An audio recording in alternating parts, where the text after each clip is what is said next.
That single sentence carries more weight than most people will ever understand. It carries the shame of a woman who walked into a celebration and left as a ghost. It carries years of silence, of wondering, of what-ifs that echo through empty rooms at 3 in the morning. And it carries a secret that neither she nor anyone else could have predicted, a secret that would eventually bring two worlds crashing back together in the most unexpected way. Her name was Elena Vasquez, and on September 14th, 2012, she attended a wedding in Chicago that would change the trajectory of her entire life. She was 23 years old, working double shifts at a laundromat on the South Side, sending half her paycheck to her mother in a small town outside of Albuquerque. She owned exactly 2 nice dresses, and on that particular Saturday, she wore the better one, a simple navy blue dress she had found at a thrift store on Halsted Street, carefully mended at the hem where the previous owner had let it drag too long on the ground. The wedding was for her cousin Maria, who was marrying into a family Eleanor had never met before, the Benedetti family. Old money, or so everyone said. Eleanor did not know much about them, only that they lived in a massive house in Lincoln Park, and that Maria had met their youngest son, Vincent, at a charity gala 2 years prior. Maria had always been the golden child of the family, beautiful, educated, destined for better things. Eleanor had accepted this reality long ago, the same way she had accepted that her own path would be quieter, harder, and far less glamorous. What Elena did not accept, what she could never have prepared herself for, was what would happen when she walked through the doors of the Benedetti estate that afternoon. The estate itself was something out of a film. Iron gates that stretched toward the sky, a driveway lined with perfectly trimmed hedges, a fountain in the center of the courtyard, water cascading over, marble sculptures of angels with their hands raised toward the heavens. Elena remembered standing at the base of that fountain, staring up at it, feeling as though she had accidentally wandered onto a movie set. She did not belong here. She knew that. She could feel it in the way the valet looked at her when she stepped out of her borrowed car, a rusted Honda Civic that belonged to her roommate. She could feel it in the way the other guests glanced at her dress, at her shoes, at the small clutch, purse she had borrowed from a co-worker because her own purse had a broken zipper. Every detail of her poverty was on display, and she felt each judgment like a small needle pressing into her skin. But she was here for Maria. Maria had specifically asked her to come. And despite everything, despite the distance that had grown between them over the years, Eleanor still loved her cousin. She still remembered the summers they had spent together as children, catching fireflies in mason jars and dreaming about the lives they would one day lead. Maria's dreams had come true, Eleanor's had not, but that did not mean she could not celebrate her cousin's happiness. The ceremony was held in the gardens behind the estate, white chairs arranged in perfect rows, an arch draped in roses and peonies, a string quartet playing Pachelbel as the guests took their seats. Eleanor found a spot in the back, near a large oak tree that provided some shade from the September sun. She watched as Vincent Benedetti took his place at the altar, his brothers standing beside him in matching black suits. Vincent was handsome in that polished, untouchable way that wealthy men often are. Dark hair slicked back, strong jaw, eyes that seemed to take in everything without revealing anything in return. He smiled as Maria walked down the aisle, but Eleanor noticed something in that smile, something she could not quite name. It was not the smile of a man overwhelmed by love. It was the smile of a man who had everything figured out, who had already calculated every possible outcome and found them all acceptable. Years later, Eleanor would think back to that moment and wonder if she had sensed something even then, some instinct buried deep beneath the surface, warning her that this family was not what they appeared to be. But on that day she pushed the thought aside. She clapped when they exchanged vows. She wiped a tear from her eye when Maria laughed at something Vincent whispered in her ear. She followed the crowd into the grand ballroom for the reception, marveling at the crystal chandeliers and the ice sculptures and the tables overflowing with food she had never seen before. Oysters on beds of crushed ice, towers of shrimp, cuts of beef that probably cost more than her monthly rent. She found her table near the back of the room, tucked away in a corner where the lighting was dim and the noise from the dance floor was muffled. The seating arrangement had been carefully orchestrated, and Elena understood immediately where she ranked in the hierarchy of guests. Her table was occupied by distant relatives and family friends who had been invited out of obligation rather than affection. An elderly aunt who smelled of mothballs, a second cousin she had not seen since childhood, a few people she did not recognize at all. She was halfway through her salad when she heard the voice. "Excuse me, is this seat taken?" Elena looked up and found herself staring at a man she had never seen before. He was tall, with broad shoulders and dark hair that fell across his forehead in a way that seemed almost deliberately careless. His suit was well fitted but not flashy, the kind of suit a man wears when he wants to blend in rather than stand out. But his eyes were what caught her attention. They were deep brown, almost black, and they held a warmth that seemed out of place in this cold, glittering ballroom. "No," Elena said, gesturing to the empty chair beside her. "Please." The man sat down, and for a moment neither of them spoke. Elena returned her attention to her salad, acutely aware of his presence beside her. She could smell his cologne, something woodsy and clean, and she found herself wondering who he was and why he had chosen to sit at this particular table, in this particular seat, next to her. "I'm Marcus," he said finally, extending his hand. "Elena." She shook it, noting the calluses on his palm. Working hands. The hands of someone who did not spend their days behind a desk or at country club lunches. "You're related to the bride?" he asked. "Cousin on her mother's side." "And what do you do, Elena?" She hesitated. This was always the question she dreaded, the one that exposed her for what she was, a girl from a poor family, working a job that paid barely enough to cover her bills. In rooms like this, surrounded by people who probably spent more on a single dinner than she earned in a month, the answer to that question felt like a confession. "I work at a laundromat," she said finally, meeting his eyes. "On the south side." She waited for the reaction, the subtle shift in expression, the polite disengagement that always followed. But Marcus just nodded, as if she had told him she was a doctor or a lawyer or anything else that might be considered acceptable. "That's honest work," he said. "More honest than a lot of what goes on in rooms like this."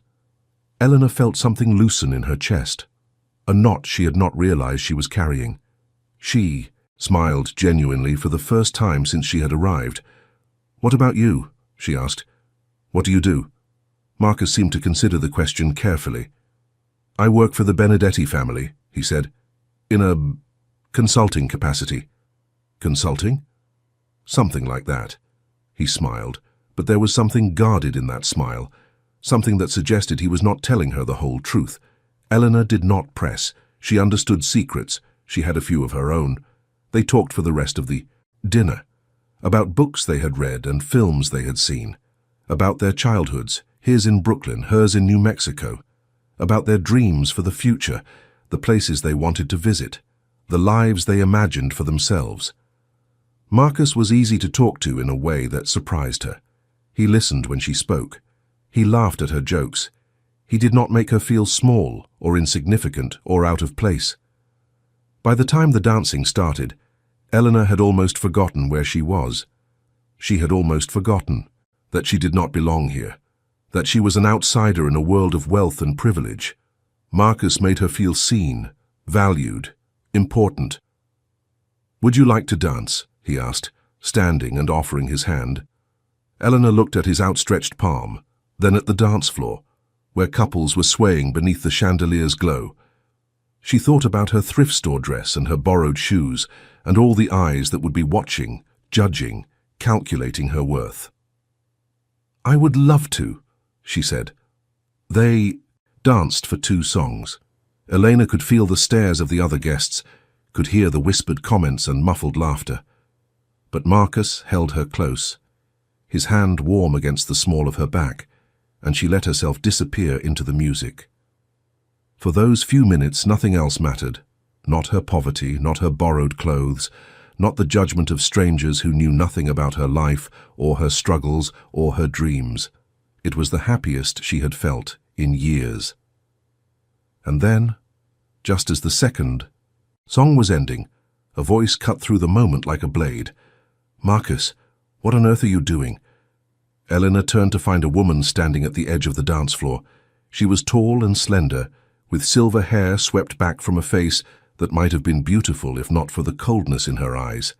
She wore a gown of deep burgundy, diamonds glittering at her throat and ears, and she looked at Elena the way one might look at a stain on an expensive carpet.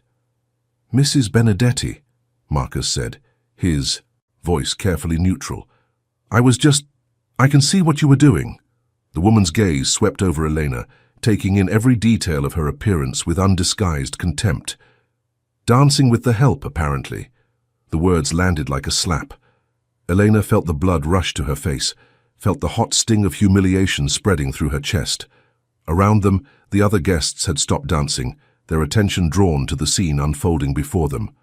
"I'm not help," Elena said, her voice barely above a whisper. "I'm Maria's cousin." Mrs. Benedetti's eyebrows rose slightly. "Ah, the poor relation from the southwest. Maria mentioned you might attend." She paused, her lips curling into something that was not quite a smile. I assumed she was joking. Eleanor stood frozen on the dance floor, the eyes of every guest in the ballroom fixed upon her. She could see Maria standing near the head table, her face pale with shock. She could see Vincent Benedetti, the groom, watching the scene with an expression of detached curiosity, as if this were merely entertainment. And she could see Mrs. Benedetti, Constance she would later learn her name was, staring at her with the cold satisfaction of someone who had just put a pest in its place. "I think," Constance said, her voice carrying across the suddenly silent room, "that you should leave. This is a private event for family and friends, and you, my dear, are neither." Elena opened her mouth to respond, but no words came. What could she say?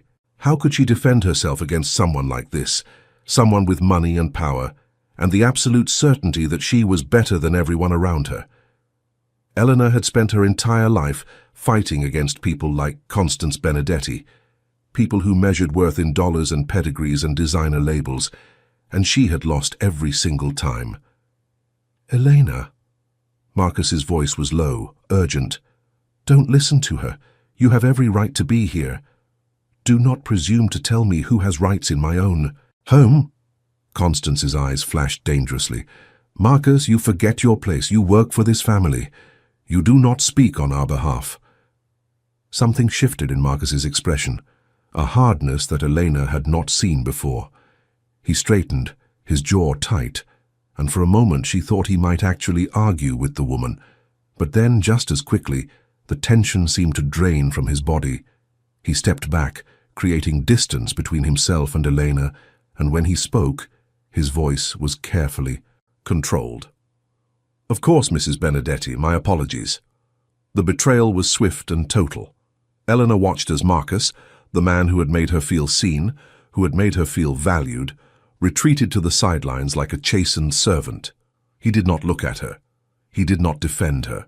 He simply disappeared. And Elena was left standing alone in the center of the dance floor, surrounded by strangers who were staring at her as though she were an animal in a zoo. "Well," Constance said, "I believe I asked you to leave." Eleanor could feel the tears building behind her eyes, but she refused to let them fall. Not here. Not in front of these people. She lifted her chin, squared her shoulders, and walked toward the exit with as much dignity as she could muster. She was halfway across the ballroom when she heard the laughter. It started low, a single snicker from somewhere to her left, and then it spread, rippling through the crowd like a wave. By the time Elena reached the door, the entire room seemed to be laughing, at her dress, at her shoes, at the audacity of a poor girl from New Mexico who had dared to imagine she might belong in a place like this. Eleanor pushed through the doors and stumbled into the cool September night. She walked past the fountain with its marble angels, past the perfectly trimmed hedges, past the iron gates that seemed to close behind her like the doors of a prison. She did not stop walking until she reached her borrowed car, parked 3 blocks away, because the valet had taken one look at it and suggested she find her own spot. She sat in the driver's seat for a long time, staring at the steering wheel, trying to process what had just happened. The humiliation was overwhelming, a physical weight pressing down on her chest, making it hard to breathe. She had been publicly shamed, mocked, dismissed, and the worst part was that some small, treacherous part of her believed she deserved it. She had known she did not belong. She had known she was out of her depth, and she had gone anyway, foolishly hoping that things might be different. Elena started the car and drove back to her apartment on the south side. She did not cry. Not yet. The tears would come later, in the privacy of her tiny bedroom, where no one could see her weakness. But as she drove through the empty streets of Chicago, Elena made herself a promise. She would never let anyone make her feel that small again. She would work harder, save more, build a life that no one could take from her. And if she ever saw Constance Benedetti or any of those laughing guests again, they would find a very different woman standing before them. It was a promise she would keep for 11 years. In the weeks that followed the wedding, Elena threw herself into her work with a ferocity that surprised even herself. She picked up extra shifts at the laundromat, working from dawn until well past midnight. She saved every penny she could, cutting back on food and heat and anything else that was not absolutely essential. She was determined to build something, to prove to herself, if no one else, that she was worth more than the sum of her borrowed clothes and her modest bank account. But the wound from that night refused to heal. Every time she closed her eyes, she saw Constance Benedetti's contemptuous smile. Every time she walked past a mirror, she saw the reflection of a woman who had been publicly humiliated. The memory was a splinter buried deep beneath her skin, too small to remove, but too painful to ignore. She did not hear from Marcus again.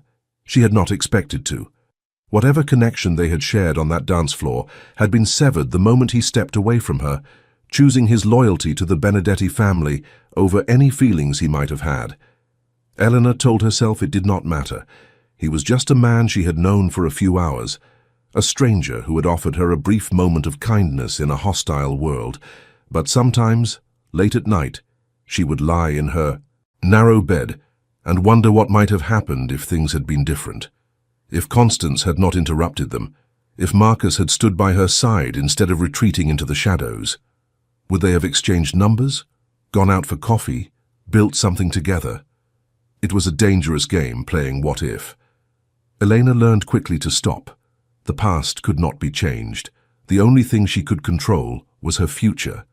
Her cousin Maria called once, about a week after the wedding. Elena let it go, to voicemail. She listened to the message 3 times, Maria's voice apologetic and uncomfortable, offering excuses that rang hollow and empty. Elena, I'm so sorry about what happened. Mrs. Benedetti is just... She's very particular. I should have warned you. I should have prepared you. Please call me back. I want to make this right. Elena deleted the message. There was nothing to make right. Maria had stood there and watched while Elena was humiliated, and she had done nothing, said nothing. Their relationship, already strained by years of growing apart, had finally reached its breaking point. Over the next few months, Elena began to build a new life for herself. She enrolled in night classes at the local community college, studying business administration. She used the computer at the public library to research small business loans and entrepreneurship programs. She read every book she could find about starting a company, managing finances, building a brand. And then, one gray afternoon in February, she walked into a small bank on Michigan Avenue and applied for a loan to open her own dry cleaning business. The loan officer was a middle-aged man with thinning hair and skeptical eyes. He looked at Elena's application, at her modest savings, at her complete lack of business experience, and he laughed. Miss Vasquez, he said, leaning back in his chair, I admire your ambition, but dry cleaning is a competitive industry. You have no collateral, no track record, and, frankly, the numbers just don't support the risk. Elena felt the familiar sting of rejection, the same sensation she had felt standing on that dance floor while the guests laughed. But this time, she did not retreat. She did not run. I understand your concerns, she said, keeping her voice steady, but I've done my research. There's a gap in the market on the south side. Quality dry cleaning services at affordable prices. I've identified a location, drafted a business plan, and projected. Revenues for the first 3 years. All I'm asking for is a chance." The loan officer sighed. "Look, I'm sure you've worked very hard, but this institution has standards. We can't just give money to anyone who walks in with a dream." Anyone who walks in with a dream. The words echoed in Elena's mind long after she left the bank, rejected and humiliated once again. She walked home through the February slush, her hands stuffed in the pockets of her thin coat, wondering if she was foolish to believe she could ever be anything more than what the world had already decided she was. But Elena did not give up. Over the next 2 years, she applied for 17 different loans from 12 different institutions. She was rejected every single time. Too much risk, not enough collateral, no proven track record. The excuses varied, but the message was always the same. People like her did not get to build things. People like her were meant to work for others, to serve and struggle and accept whatever crumbs life happened to throw their way. And then, in the spring of 2015, something unexpected happened. Eleanor was working her usual shift at the laundromat when an elderly woman walked in, struggling to carry a large bag of clothing. Eleanor rushed over to help, taking the bag from the woman's trembling hands and guiding her to a seat near the window. "Thank you, dear," the woman said, catching her breath. "I'm not as strong as I used to be." "It's no trouble," Eleanor replied, sorting the clothes for washing. "You just sit there and rest. I'll take care of everything." They began to talk. The woman's name was Margaret Chen, and she had owned a small tailoring shop in Chinatown for over 40 years. Her husband had passed away the previous winter, and now at 83 she was finding it increasingly difficult to manage the business alone. "My children want me to sell," Margaret said, her voice tinged with sadness. "They say it's too much for me. And maybe they're right. But that shop, it was our dream, Henry's and mine. We built it from nothing. I can't just let it go to some stranger who won't care about it the way we did." Eleanor listened quietly, folding the woman's clothes with practiced efficiency. There was something in Margaret's story that resonated with her. The struggle, the determination, the refusal to give up on a dream, even when everyone else said it was impossible. "What if," Elena said slowly, "you didn't have to sell to a stranger?" Margaret looked at her curiously. "What do you mean?" "I mean, what if you sold to me?" The words came out before Elena could stop them. It was impulsive, irrational, probably foolish. She had no money, no credit, no way to finance such a purchase. But something in Margaret's eyes, a flicker of hope, of recognition, made her continue. "I've been trying to start my own business for years," Elena explained. "Dry cleaning, tailoring, alterations. It's what I know.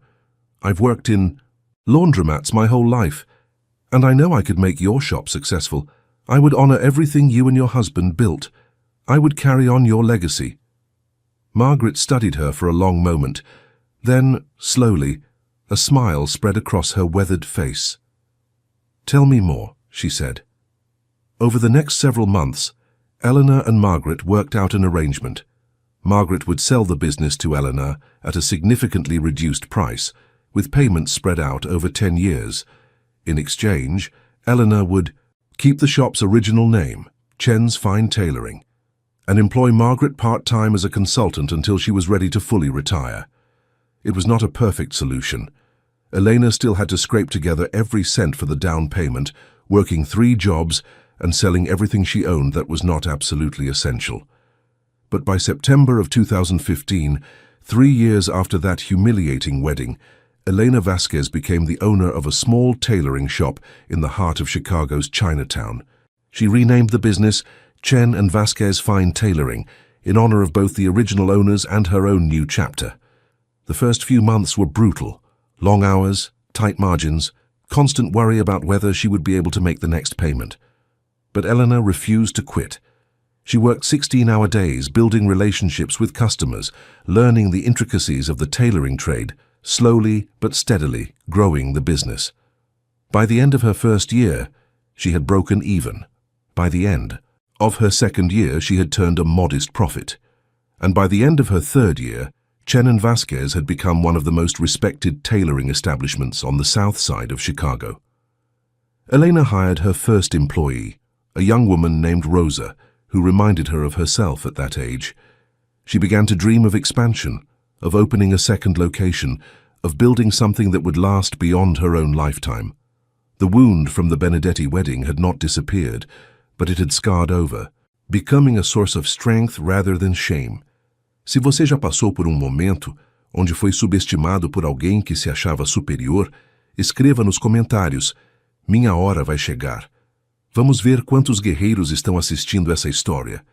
And then, one afternoon in the fall of 2018, Marcus Benedetti walked into her shop. Elena did not recognize him at first. 6 years had passed since that wedding, and Marcus had changed. His dark hair was shorter, his jaw more angular, his eyes carrying a weight that had not been there before. He wore a tailored grey suit that fit him perfectly, and he moved with the confidence of a man who was used to being in control. But when he spoke, Elena knew immediately who he was. "I need a suit altered," he said, placing a garment bag on the counter. "I was told this is the best place in the city." Elena stared at him, her heart pounding in her chest. 1,000 memories flooded back, the dance floor, the laughter, the moment. He had stepped away from her and let her fall. "Marcus," she said, her voice flat. He blinked, surprised. Then recognition dawned on his face, and for a moment he looked almost ashamed.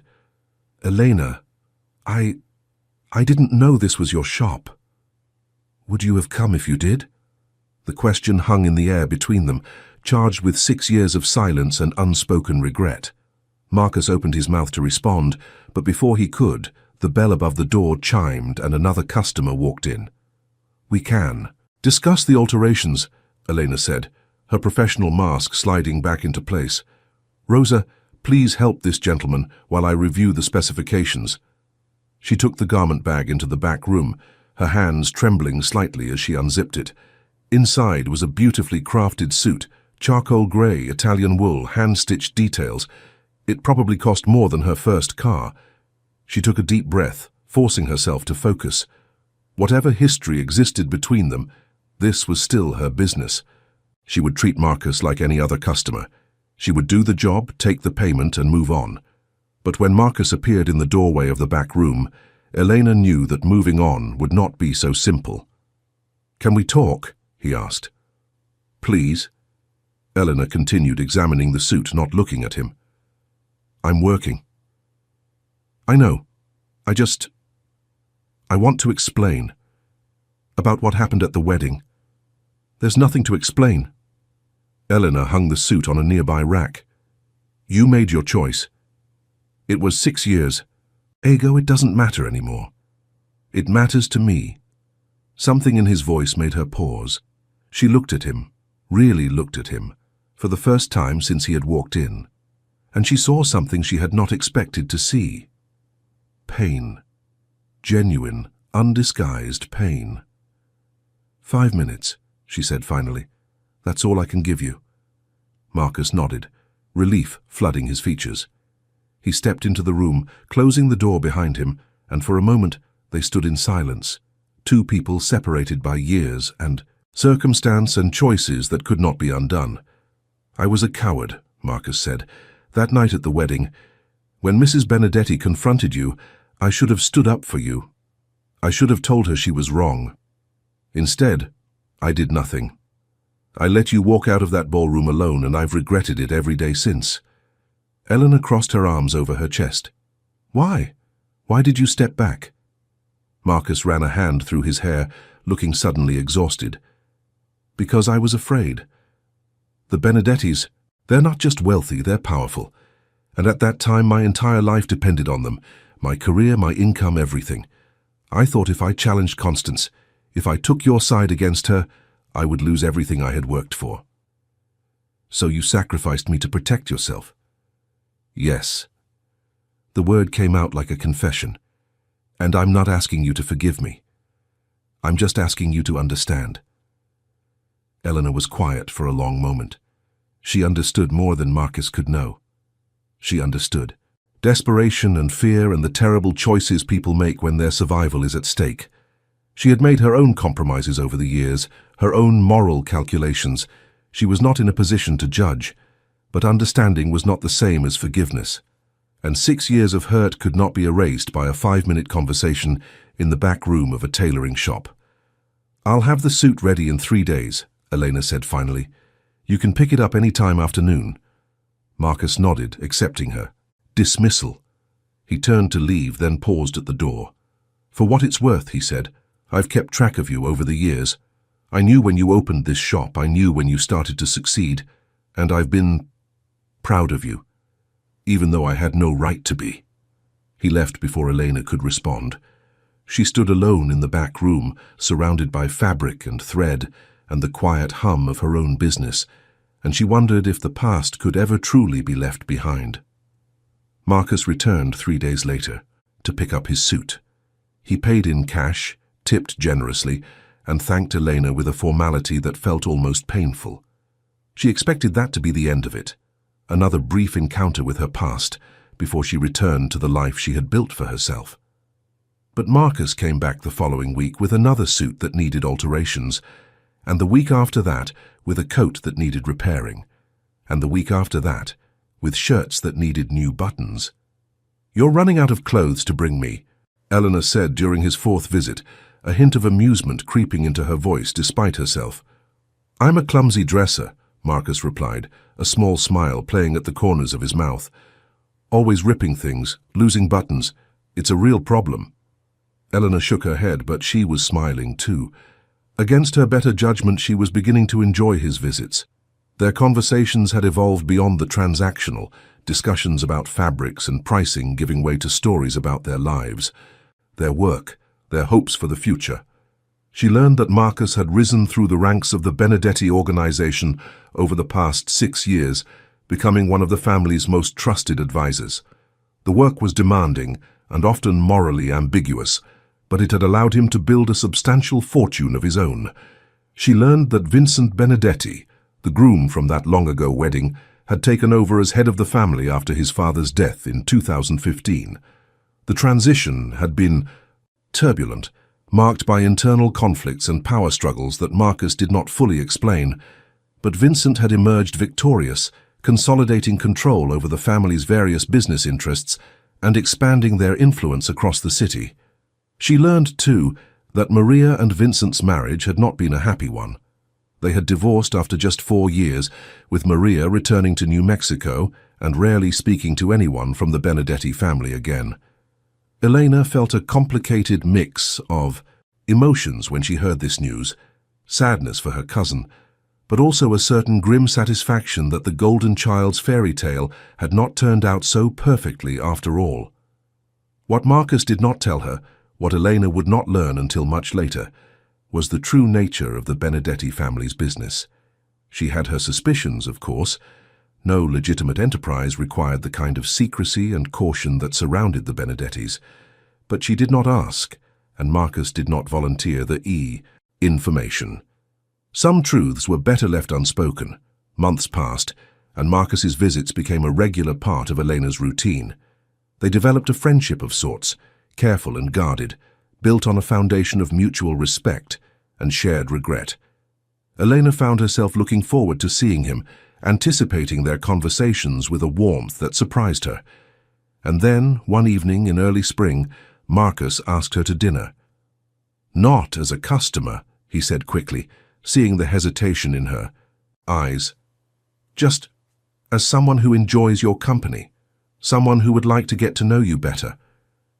Eleanor considered the invitation carefully. She was 30 years old, successful by any reasonable measure, and she had spent the past 6 years focused entirely on her business. She had not dated, had not allowed herself the vulnerability that romantic relationships required. The memory of that wedding, of being judged and found wanting, had made her cautious about opening herself up to anyone. But Marcus was different. He had seen her at her lowest, had witnessed her humiliation, and he was still here, still asking, still interested in the woman she had become, rather than the poor girl she had once been. "One dinner," she said. "That's all I'm promising. One dinner turned into two. Two dinners turned into weekly outings, restaurants and museums, and long walks through the city that had become her home. Elena felt herself softening, the walls she had built around her heart beginning to crumble. Marcus was attentive and thoughtful, remembering details she had mentioned in passing, surprising her with small gifts that showed he had been listening. He seemed genuinely interested in her work, asking questions about the business and offering suggestions that were actually helpful. And when they were together, he made her feel seen in a way she had not felt since that night on the dance floor, before everything fell apart. But Elena could not fully relax. There were moments when Marcus's phone would ring, and he would step away to take the call, his voice dropping to a murmur she could not quite hear. There were evenings when he would cancel their plans at the last minute, offering vague apologies about work emergencies that required his immediate attention. There were shadows in his eyes that appeared without warning, suggesting depths of experience he was not ready to share. She knew he was keeping things from her. She just did not know what, or why, or whether she was prepared to face the truth when it finally emerged. The answer came on a warm evening in June, almost a year after Marcus had first walked back into her life. They were having dinner at a small Italian restaurant on the near West Side, a cozy place with checkered tablecloths and candles flickering in wine bottles. Elena was telling a story about a difficult customer when she noticed Marcus's attention shift to something over her shoulder. His expression changed, a subtle tightening of his jaw, a hardness creeping into his eyes.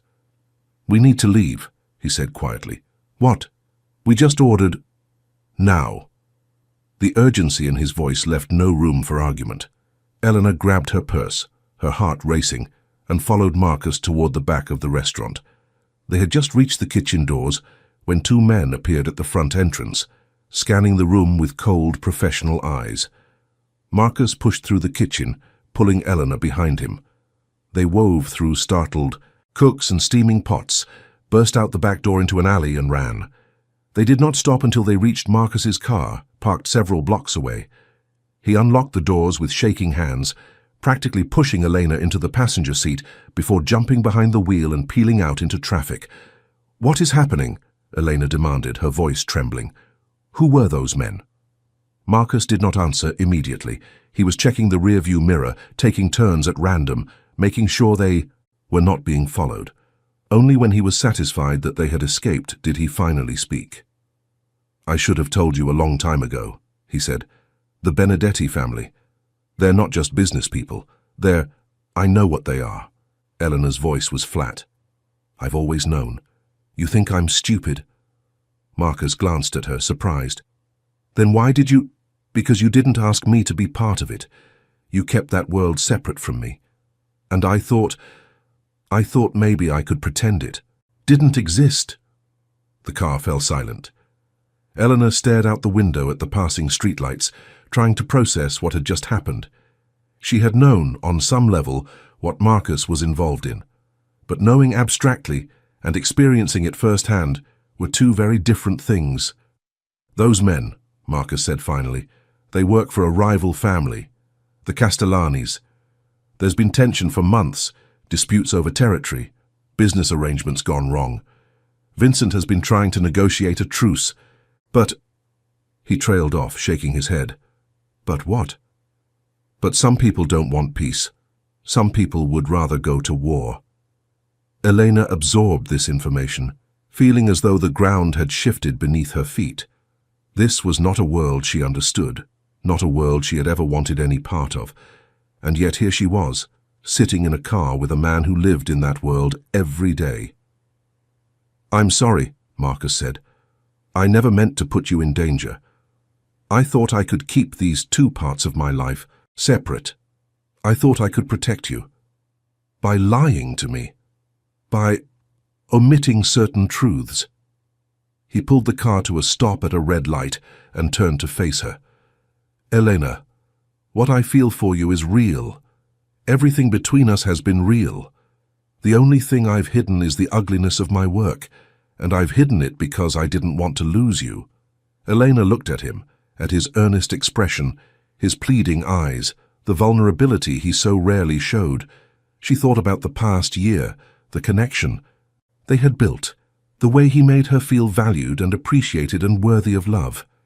And then she thought about those two men in the restaurant, their cold eyes sweeping the room, searching for prey.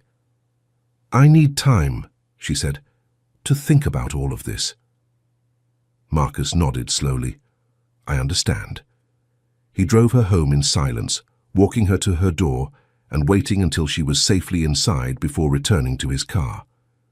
Eleanor watched him through the window, his figure silhouetted against the streetlights, and she wondered if the life she had built was strong enough to withstand the storm she could feel gathering on the horizon. Elena did not see Marcus for 3 weeks after that night. She threw herself into her work, staying at the shop until long past midnight, losing herself in the simple satisfaction of fabric and thread and perfectly executed alterations.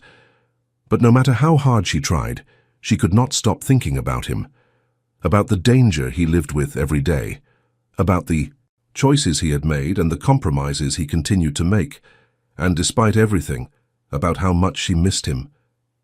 She was closing the shop on a Thursday evening when her phone buzzed with a text message. 3 words from an unknown number. "We need to talk." Her heart pounded as she typed back, "Where?" The response came immediately. "Grant Park. The Fountain. 1 hour." Elena arrived at Buckingham Fountain just as the sun was setting, casting long shadows across the plaza. The fountain's water jets were illuminated from below, creating a spectacular display of light and motion that drew tourists and locals alike. She found a bench near the edge of the crowd and waited. Marcus appeared 10 minutes later, looking more haggard than she had ever seen him. There were dark circles under his eyes, and his suit was rumpled as if he had slept in it. "Thank you for coming," he said, sitting beside her. "Your message didn't exactly leave room for refusal." "I know. I'm sorry. But there are things you need to know, things that are going to affect you whether you want them to or not." Eleanor felt a chill run down her spine. "What kind of things?" Marcus took a deep breath. "Vincent Benedetti knows about us, about you, and he's not happy. Why would Vincent care about me? Because of what I am to him, because of the position I hold in his organization." Marcus paused, choosing his words carefully. "I'm not just an advisor, Elena. I'm his consigliere, his second in command. And in our world, personal relationships are complicated." Elena stared at him, trying to absorb what he was telling her. "You're saying Vincent sees me as a threat?" "I'm saying Vincent sees everything as either a potential asset or a potential liability, and right now he's not sure which category you fall into." "So what does that mean? Is he going to—" "What? Come after me? Come after my business?" "I don't know." Marcus's voice was raw with frustration. "That's what I'm trying to figure out. I've been working to convince him that you're not a risk, that our relationship is strictly personal and has nothing to do with family business. But Vincent is paranoid. He trusts no one completely, not even me." Elena sat back, her mind racing. She had spent years building her life, her business, her sense of self. She had worked and sacrificed and overcome every obstacle that stood in her path. And now, because of a man she had fallen for, all of it was potentially at risk. "I should walk away," she said quietly. "From you. From all of this." Marcus did not disagree. "That might be the smartest thing to do. But I don't want you to." He reached out, taking her hand in his. "I know that's selfish. I know I have no right to ask anything of you. But Elena, you're the only good thing in my life, the only thing that makes any of this bearable. And if I lose you—" He did not finish the sentence. He did not need to. Elena could see the desperation in his eyes, could feel the tremor in his grip. Despite everything, despite the danger and the secrets and the impossible situation they found themselves in, she could not bring herself to let go. "I'm not going anywhere," she said finally. "But Marcus, if we're going to do this, if we're going to be together, then there can't be any more lies between us. I need to know everything, the good, the bad, all of it." Marcus nodded slowly. That's fair. And you need to find a way to make this work with Vincent. I don't know how, but you need to figure it out. Because I'm not going to spend my life looking over my shoulder, waiting for someone to come after me. I will, Marcus promised. I swear to you I will make this right. They sat together in the gathering darkness, the fountain's lights dancing on the water before them. Elena did not know what the future held. She did not know if Marcus could keep his promise, or if Vincent Benedetti would decide she was more trouble than she was worth. But she knew one thing with absolute certainty. She was done running, done hiding, done letting fear dictate her choices. Whatever came next, she would face it head on. The following months were a delicate balancing act. Marcus worked to smooth things over with Vincent, positioning Elena as a harmless civilian who had no interest in or knowledge of family business. Elena, for her part, kept her head down and focused on her shop, avoiding any situations that might draw unwanted attention. But tension continued to build in the wider world of Chicago's underworld. The conflict with the Castellani family escalated, with incidents of violence that made the evening news: shootings, car bombs, mysterious disappearances. The city's police department launched a major investigation, promising to crack down on organized criminal activity. And through it all, the Benedetti family tightened their grip on their territory, preparing for a war that seemed increasingly inevitable. Elena learned to live with the uncertainty. She learned to recognize the signs when Marcus was under particular stress: the tightness in his shoulders, the distracted look in his eyes, the way he would sometimes fall silent mid-conversation, lost in thoughts he could not share. She learned to give him space when he needed it, and comfort when he asked for it. And she learned to trust that, despite everything, he would always come back to her. In January of 2020, Marcus proposed. It happened on a quiet Sunday morning in Elena's small apartment above the shop. They had been together for almost 2 years by then, surviving countless challenges and emerging stronger each time. Marcus had been unusually quiet all weekend, and Elena had assumed he was worried about work. She did not expect him to get down on one knee beside her bed, producing a small velvet box from his pocket. "I've spent my whole life in the shadows," he said, his voice thick with emotion. "Doing things I'm not proud of, making choices I can't take back. But when I'm with you, Elena, I feel like I can be better, like I can be the man you deserve." He opened the box, revealing a simple diamond ring that caught the morning light. "I know I'm not perfect. I know this life is complicated and dangerous, and probably not what you dreamed of when you were young. But I love you, more than I've ever loved anything. And I want to spend the rest of my life proving that to you." Elena looked at the ring, then at Marcus, then at the ring again. She thought about everything they had been through: the wedding where they first met, the years of separation, the slow rebuilding of trust and connection. She thought about the risks and the unknowns and the shadows that would always lurk at the edges of their lives. And then she thought about what her life would be without him. Empty. Safe, perhaps, but empty. "Yes," she said. "Yes, I'll marry you." They held each other in the golden morning light, two people who had found something precious in the most unlikely of circumstances. For that moment, at least, the darkness seemed very far away. The engagement was kept quiet. Marcus wanted to wait until the situation with the Castellanis was resolved before making any public announcements. Elena understood. Drawing attention to their relationship could put a target on both their backs. So they continued as they had been, stealing moments of happiness wherever they could find them. But the universe, it seemed, had other plans. In March of 2020, the world changed. A pandemic swept across the globe, forcing businesses to close and people to isolate in their homes. Elena's shop, deemed non-essential, was shut down for months.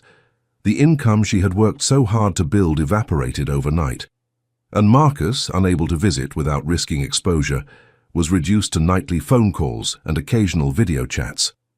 It was a difficult time. Eleanor watched her savings dwindle, applied for every government assistance program she could find, and tried to keep her spirits up despite the crushing uncertainty. She learned to sew masks and protective gear, pivoting her business to meet the new demand. And she waited, counting the days until she could see Marcus again. When they finally reunited in June, it was as if a weight had been lifted from both their shoulders. They held each other for a long time, not speaking, just breathing in each other's presence. "I never want to be apart from you again," Marcus murmured into her hair. "Then don't," Elena replied. "Whatever happens, don't." The pandemic raged on through the rest of the year, claiming lives and livelihoods with indiscriminate cruelty. But Elena and Marcus weathered the storm together, finding strength in their partnership. They talked about the future, about the wedding they would eventually have, about the children they might raise, about the life they wanted to build together. And they talked too about Marcus's work, about the possibility of leaving the Benedetti organization, about starting fresh somewhere far from Chicago, where the shadows of the past could not follow them. "Vincent would never allow it," Marcus said one night, his voice heavy. "I know too much. I've seen too much. The only way out of this life is—" He did not finish the sentence, but Elena understood. The only way out was death.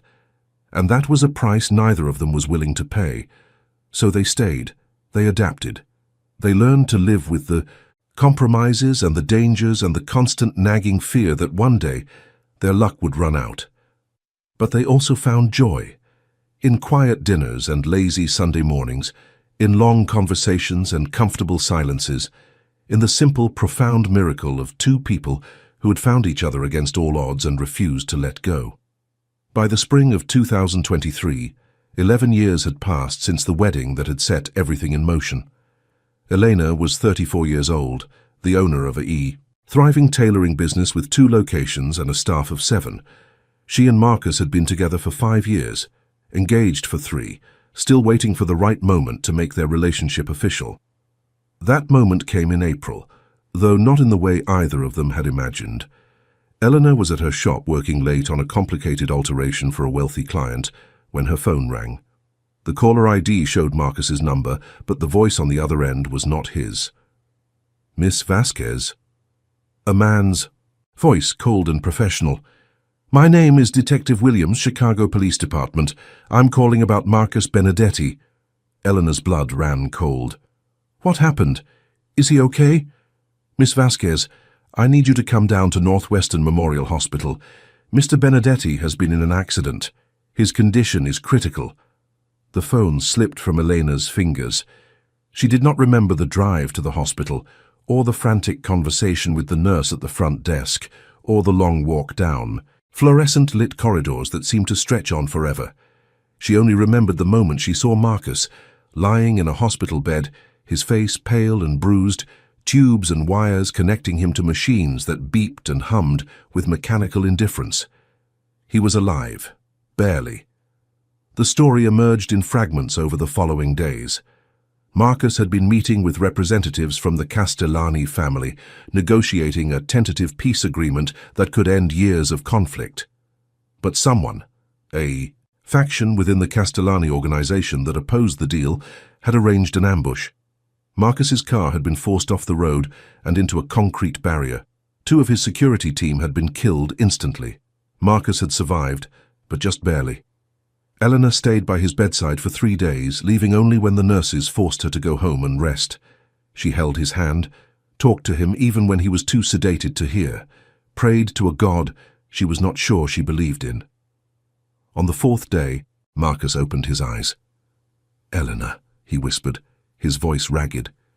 "You're here." "Of course I'm here." Tears streamed down her face.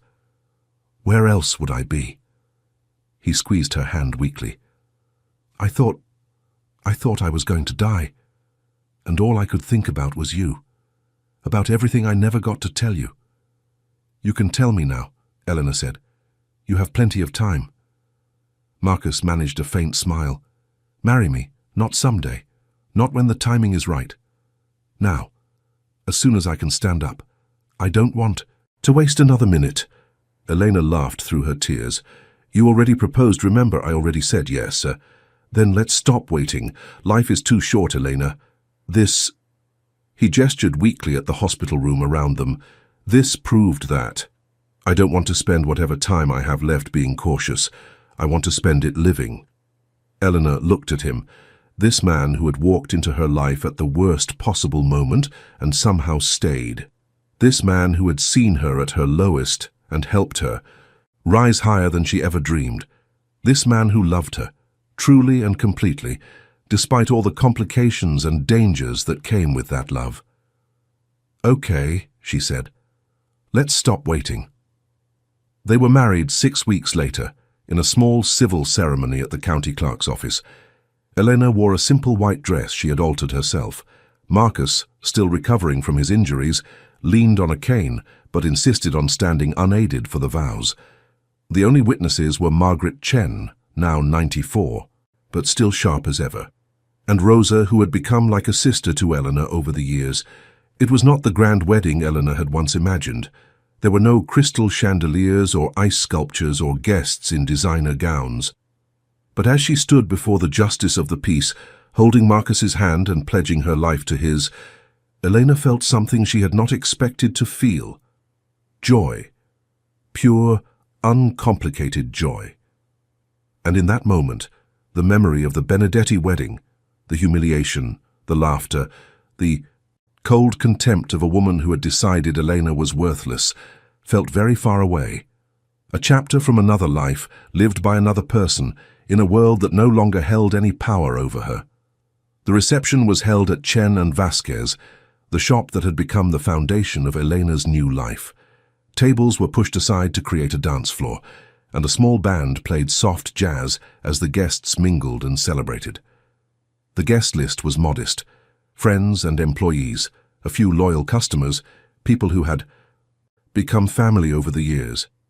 Elena was dancing with Marcus, her head resting on his shoulder, when the front door opened and a figure stepped inside. She recognized him immediately. Vincent Benedetti, the groom from 11 years ago. The head of the family that had shaped so much of her life without her even knowing it. He had aged in the years since she had last seen him. His dark hair was streaked with grey, and lines had formed around his eyes and mouth. But he still moved with that same controlled confidence, that same sense of power barely contained beneath a civilized surface. The music stopped. Conversations died. Every eye in the room turned toward the newcomer. Marcus stiffened beside Elena. "Vincent, I didn't expect—" "I know." Vincent held up a hand. "I'm not here to cause trouble. I came to offer my congratulations, and to speak with your wife." Eleanor felt a chill run down her spine. "Me? What do you want with me?" Vincent walked toward them, his footsteps echoing in the sudden silence. He stopped a few feet away, studying Elena with an expression she could not quite read. "I owe you an apology," he said, "for what happened at my wedding, for the way my mother treated you." Elena blinked, caught off guard. "That was 11 years ago." "Yes, and I should have apologized 11 years ago, but I was young and arrogant and too concerned with appearances to do the right thing." Vincent paused, seeming to choose his next words carefully. "My mother passed away last winter, peacefully in her sleep, and in the month since I've been re-evaluating the choices I've made, the person I've become." He reached into his pocket and produced an envelope, which he held out to Eleanor. "This is a gift for your wedding, and as a small token of my regret for the way you were treated." Elena took the envelope hesitantly. Inside was a check. She glanced at the amount and felt her breath catch in her throat. "I can't accept this," she said. "Please." Vincent's voice was softer now, almost pleading. "Let me do this one small thing. It won't erase the past and it won't fix the damage that was done. But maybe it can be a start." Elena looked at Marcus, who nodded slightly. Then she looked back at Vincent, at this man who had stood by while she was humiliated, who had watched the whole scene unfold with detached amusement, who had never once raised his voice in her defense. "A start," she repeated.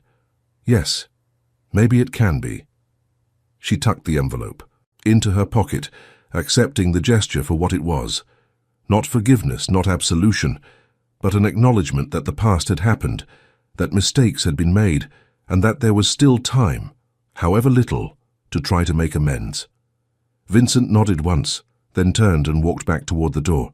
He paused at the threshold, looking back over his shoulder. "Marcus," he said, "you chose well. Hold on to her." And then he was gone, disappearing into the evening as suddenly as he had arrived. The music resumed. The conversation started up again. Life, as it always did, continued, but Eleanor stood frozen for a moment longer, the weight of the envelope pressing against her hip, thinking about the strange and winding path that had brought her here. The poverty of her childhood, the humiliation of that wedding, the years of struggle and sacrifice, the unexpected love that had found her when she least expected it. She had been despised for being poor. She had vanished from a world that had made it clear she did not belong. And she had built, through sheer determination and will, a life that no one could take from her. And now, standing in her own shop, surrounded by people who loved her, married to a man who saw her worth even when the rest of the world did not, Elena finally understood something she had been too hurt to see for over a decade. The wedding that had destroyed her had also set her free. The shame that had driven her had also made her strong. The woman who had walked out of that ballroom in tears had become someone extraordinary, not in spite of what happened, but because of it. She turned to Marcus, who was watching her with concern in his eyes. "Are you okay?" he asked. Eleanor smiled, a genuine, radiant smile that lit up her entire face. "I'm better than okay," she said. "I'm exactly where I'm supposed to be." They danced together as the evening wore on, holding each other close, two people who had found their way through darkness into light. And, somewhere in the back of Elena's mind, a voice whispered a truth she would carry with her for the rest of her days. Being despised for being poor at a wedding had nearly broken her. But vanishing, rebuilding, becoming had made her whole. And that was a victory no one could ever take away. The months following the wedding were the happiest of Elena's life. She and Marcus settled into a comfortable rhythm, dividing their time between her apartment above the shop and a small house he had purchased, in a quiet neighborhood on the north side. They talked about the future, about expanding the business, about starting a family, about the life they were finally free to build together. But Eleanor knew, even in those joyful moments, that their peace was fragile. Marcus still worked for the Benedetti family. Vincent's apology had been genuine, but it had not changed the fundamental nature of their business or the dangers that surrounded it. And the conflict with the Castellanis, though quieter since the failed ambush, had not been resolved.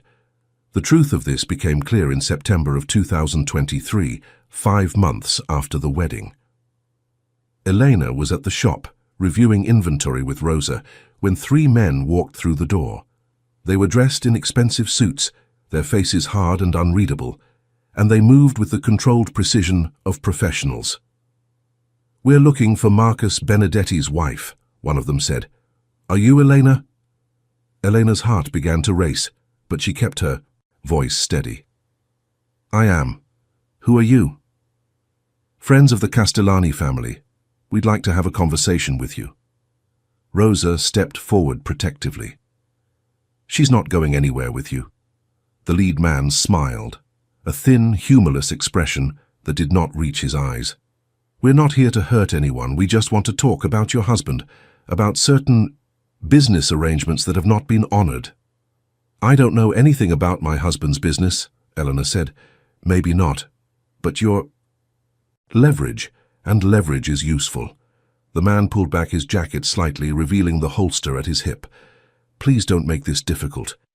Elena's mind raced through her options.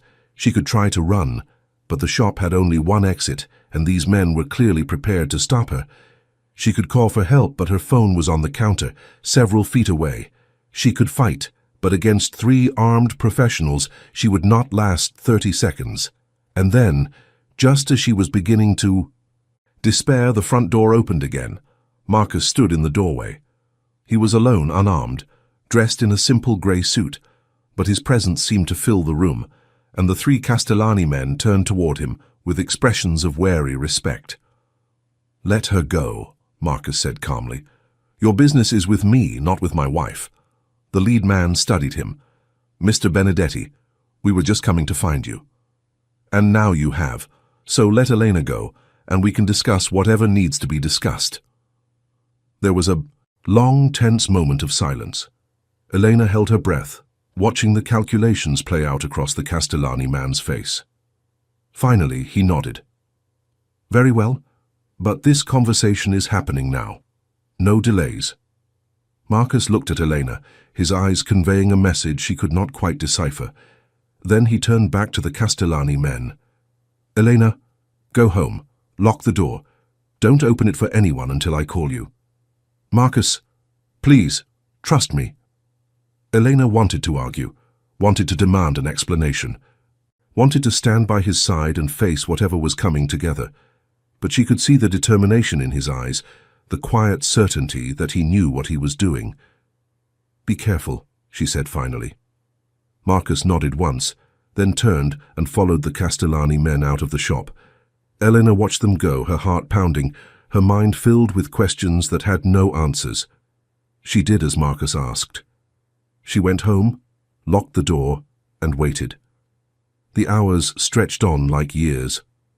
Elena paced the small living room, checked her phone every few minutes, tried and failed to distract herself with television or books or work. She thought about calling the police, but she knew that would only make things worse. This was not a world where law enforcement could help. This was a world of shadows and secrets, where problems were solved through negotiation or violence, and outsiders were not welcome. At 11 o'clock that night, her phone finally rang. "It's over," Marcus said. His voice was exhausted but relieved. "I'm coming home." "What happened? Are you okay?" "I'll explain everything when I get there. Just be ready. Things are going to change." He arrived an hour later, looking as tired as he had sounded. Eleanor met him at the door, wrapped her arms around him, held him close. "Tell me," she said. And Marcus told her everything. The Castellanis had been demanding retribution for the failed peace negotiation, the one that had nearly cost Marcus his life. They wanted money, territory, and most importantly, they wanted blood. Someone had to pay for the deaths of their men in the ambush, even though they had been the ones who orchestrated it. Vincent had refused. The demands were outrageous, designed to be rejected, an excuse to escalate the conflict. So the Castellanis had taken Elena as leverage, hoping to force Marcus, and through him, Vincent, to capitulate. But Marcus had made them a different offer, a trade, his freedom for Elena's safety. "What does that mean?" Eleanor asked, her voice trembling. "Your freedom?" "It means I'm done," Marcus said. "I'm leaving the Benedetti organization, leaving Chicago, leaving everything behind." He took her hands in his. "We're leaving, Elena, together, starting over somewhere far from here." "But Vincent, he'll never let you go. You said it yourself. You know too much." "I made a deal." Marcus's expression was complicated, relief and guilt and fear all mingled together. "In exchange for my departure, I gave Vincent information about the Castellanis, about their operations, their weaknesses, their plans, enough to end the conflict once and for all." Elena stared at him, struggling to process what he was telling her. "You betrayed them? The Castellanis?" "I chose us," Marcus said simply. "I chose our future over their wars, and Vincent agreed to let me go as long as I disappear and never come back." It was a lot to take in. Elena sat down on the couch, her mind spinning. She thought about her business, her employees, the life she had built. She thought about Margaret Chen, who had given her a chance when no one else would. She thought about Rosa, who was like a sister. She thought about the shop that bore her name, the dream she had worked so hard to achieve. And then she thought about Marcus, about the man who had loved her through everything, who had risked his life to protect her, who was now offering to give up everything he had ever known so they could be together. "Where would we go?" she asked finally. "Anywhere you want. A new city, a new country. We could start fresh, build something that belongs only to us. Marcus knelt before her, taking her hands again. I know it's a lot to ask. I know you've built something incredible here. But Eleanor, I can't stay and I can't leave without you. Eleanor looked into his eyes, those deep brown eyes that had captivated her from the first moment she saw them. She thought about everything they had been through together, everything they had overcome, and she made her decision. Okay, she said, let's go. They left Chicago 3 weeks later, in the grey light of an October dawn. Eleanor had sold her share of the business to Rosa, who had proven herself more than capable of running things. She had said goodbye to Margaret Chen, who had cried and hugged her and made her promise to write. She had packed her few precious possessions, photos of her mother, the ring Marcus had given her, a small jewelry box her grandmother had left her, and closed the door on the life she had known. They drove south first, through cornfields and small towns and cities that blurred together into an endless ribbon of American landscape. They stopped in Memphis for a week, then continued on to New Orleans, where the October heat still clung to the air like a memory of summer. They talked about settling there, about opening a new shop in the French Quarter, about building a life among the jazz and the jambalaya and the lazy Mississippi afternoons. But something kept them moving, a restlessness that would not quiet, a sense that they had not yet found the place where they belonged. They crossed into Texas, spent a month in Austin, then continued west through the desert. They saw the Grand Canyon at sunset, the painted rocks of Arizona, the vast emptiness of Nevada stretching toward the horizon. And finally, in late November, they arrived in San Diego. It was there, standing on a beach at sunset, watching the Pacific waves roll in with patient, eternal rhythm, that Elena felt something shift inside her. This is it, she said. This is where we start over. Marcus put his arm around her shoulders. Are you sure? I'm sure. She turned to look at him, her eyes bright with possibility. I don't know what comes next. I don't know what kind of life we'll build here, but I know we'll build it together, and that's enough for me. Marcus pulled her close, kissing the top of her head. That's enough for me too. They found an apartment near the beach, a small place with hardwood floors and windows that let in the California light. Elena began looking for commercial space, planning a new shop that would carry the lessons of Chen and Vasquez into this new chapter of her life. Marcus took odd jobs, construction, consulting, anything that paid the bills while they established themselves. It was not easy. Starting over never is. But they had each other, and that made all the difference. In the spring of 2024, Eleanor opened her new business, Pacific Tailoring. It was smaller than her Chicago shop, more intimate, but the quality of work was every bit as high. Word spread quickly, and within months she had built a loyal clientele of locals and tourists who appreciated her attention to detail and her warm, welcoming presence. Marcus, freed from the shadows of his former life, found work as a security consultant for legitimate businesses. He used his experience to help companies protect themselves from the kind of threats he had once represented.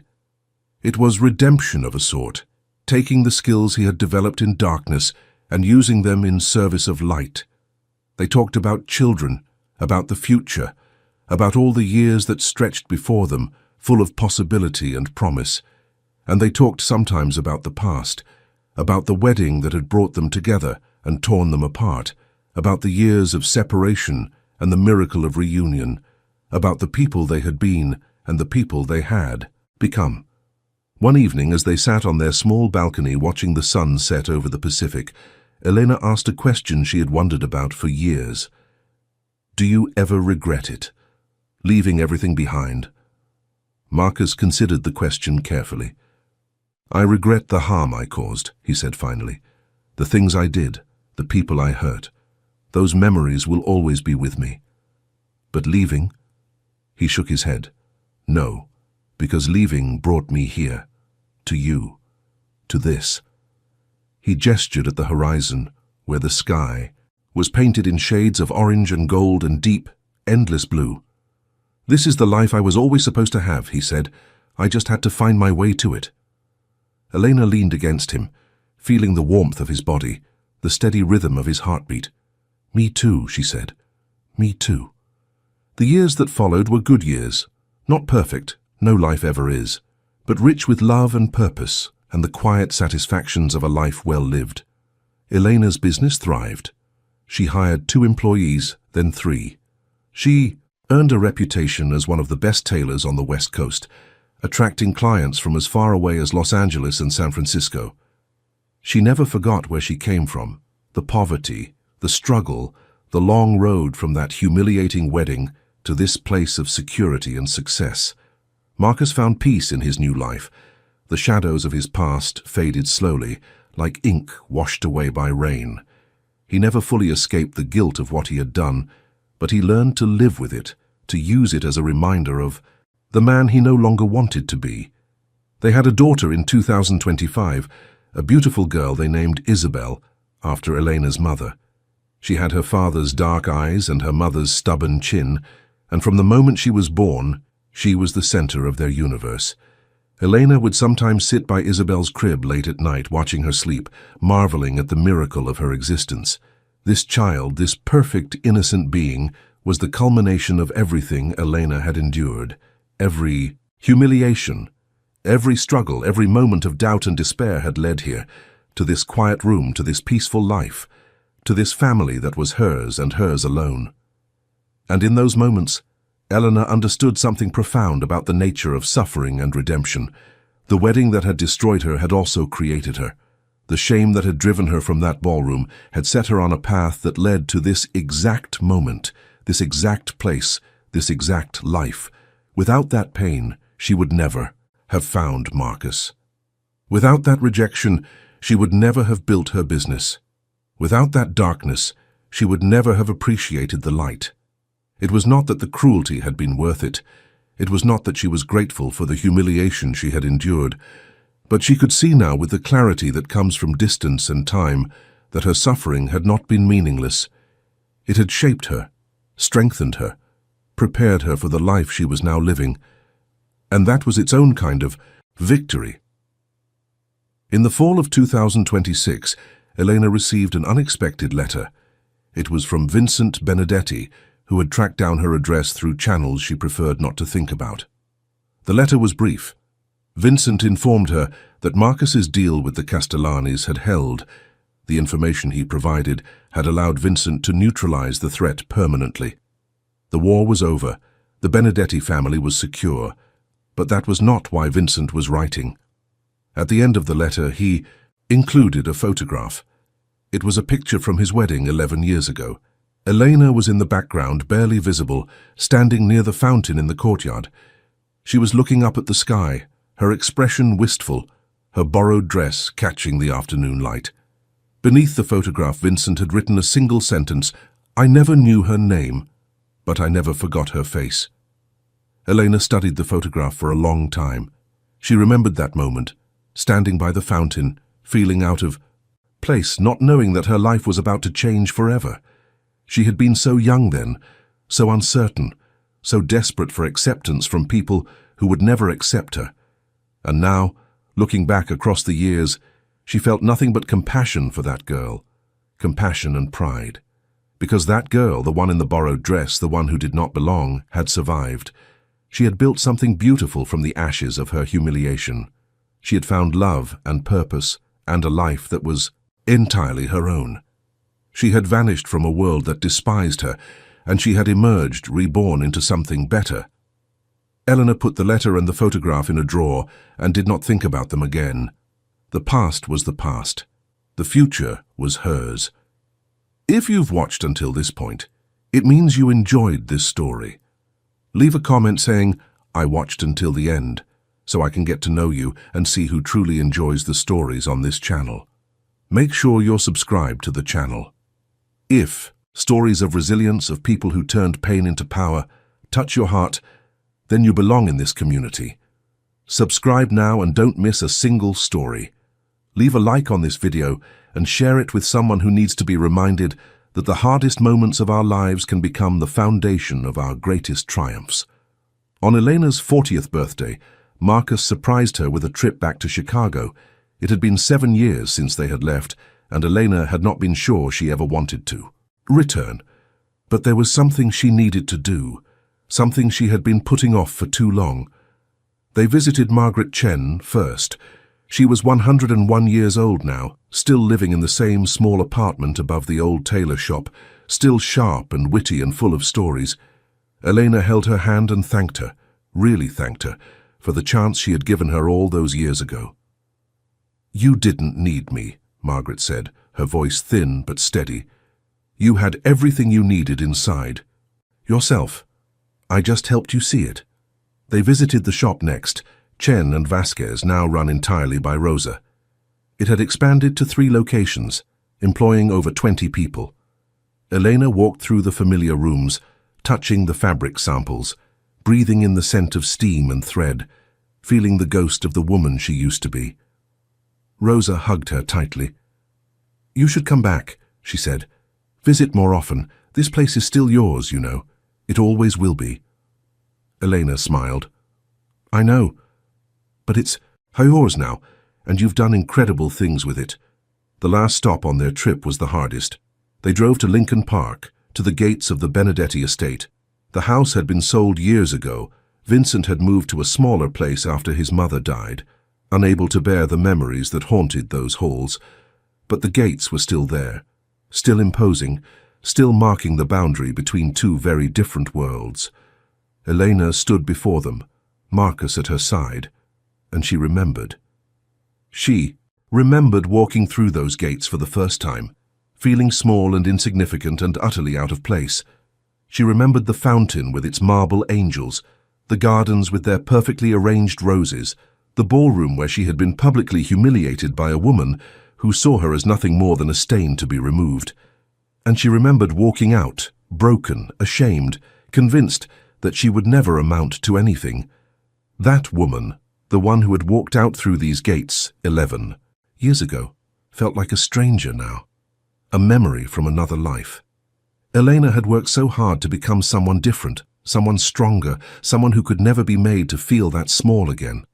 But standing here, she realized something she had never understood before. She had not become someone different. She had become more fully herself.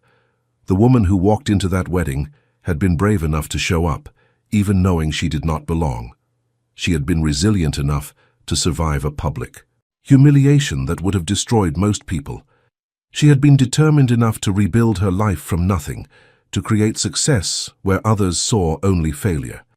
That woman, the poor girl in the borrowed dress, had always been extraordinary. She had just needed time to realize it. Elena reached out and touched the iron gate, feeling the cool metal beneath her fingers. "I'm not angry anymore," she said softly. "I thought I would be coming back here, but I'm not." Marcus stood beside her, silent, giving her the space she needed. "For a long time I hated this place," Elena continued, "hated the people who made me feel worthless, hated myself for letting them. But now—" She paused, searching for the right words. "Now I understand that they gave me a gift, not intentionally. They would have been horrified to know it. But by pushing me out, they forced me to build my own life, on my own terms, and that life turned out to be more beautiful than anything they could have offered me." She stepped back from the gate, turning to face Marcus. "I'm ready to go home now," she said. "Back to San Diego, back to Isabel, back to the life we built together." Marcus took her hand, interlacing his fingers with hers. "Are you okay?" he asked. Eleanor smiled, a smile that held all the pain and joy and complexity of a life fully lived. "I'm better than okay," she said. "I'm free." They walked back to their rental car together, leaving the Benedetti estate behind. The gates grew smaller in the rearview mirror, shrinking until they were nothing more than a speck on the horizon, and Elena did not look back. The flight home was long, but Elena did not mind. She spent the hours looking out the window, watching the country scroll by beneath her, the patchwork of farms and cities, the rivers and mountains and vast empty spaces that made up the land she had crossed so many times in her life. Marcus was asleep beside her, his head resting against her shoulder. Isabel was at home with a babysitter waiting for their return, and somewhere, In a small apartment in San Diego, a life was waiting for her, a life she had built from nothing, a life that belonged entirely to her. Despised for being poor at a wedding, she had vanished. Without knowing, the groom would become one of the most powerful men in the city. Without knowing, the man who had let her fall would become the love of her life. Without knowing that her disappearance would be the beginning of something extraordinary. But, now 11 years later, Elena knew exactly who she was. She was a woman who had been knocked down and gotten back up. A woman who had been told she was worthless and proved them wrong. A woman who had built something beautiful from the ashes of her own humiliation. She was a survivor, a fighter, a builder of dreams, and she was just getting started. As the plane descended toward San Diego, Elena felt a sense of peace settle over her. The wounds of the past had finally healed. The shadows had finally lifted.